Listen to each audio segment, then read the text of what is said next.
Hello, high, নমস্কার। এই কনকনে শীতে কাঁপতে কাঁপতেই আপনাদের আমার খাই খাই চ্যানেলটিতে স্বাগত জানাই আবার। তবে জানেন, এই হাড় কাঁপানি শীতকালটাই আমার পছন্দের বরাবর। কেন বলি, এই শীতকালেই যেমন খাওয়া যায় টাটকা রকমারি তরি তরকারি, তেমনি থাকে লাল সবুজ রকমারি শাকের ছড়াছড়ি। লাল শাক, লাউ, পালং, সর্ষে, নাপা, মূলত এইসব শীতের শাকগুলো ভাজা থেকে ভর্তা, চচ্চড়িতেও পড়বে পর্দা।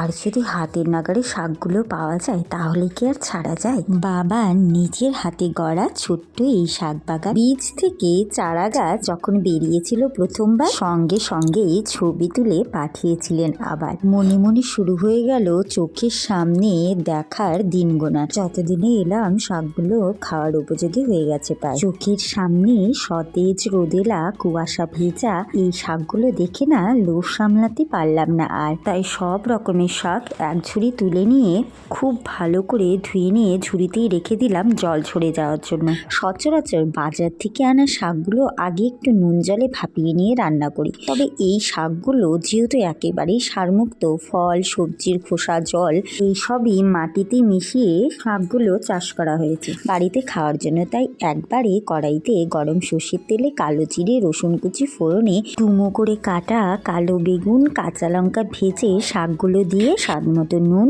পরিমাণ মতো হলুদ গুঁড়ো মিশিয়ে মিডিয়াম আঁচে একটু ঢাকা দিয়ে ভাজা ভাজা করে নামিয়ে নিয়েছি। আর কোনো রকম মশলা আমি এতে ব্যবহার করিনি। এতে করে শাকের টেস্ট আর পুষ্টিগুণ দুটোই পাওয়া যাবে পুরোপুরি, যা আমাদের স্বাস্থ্য উপকারী। আর আজকের ভিডিওটা আপনাদের ভালো লেগেছে আশা করি। তাহলে খাই খাই চ্যানেলটিকে লাইক শেয়ার আর সাবস্ক্রাইব করে নিন তাড়াতাড়ি। চলুন তবে আজকের মতো বিদায়, দেখতে থাকুন খাই খাই, টাটা।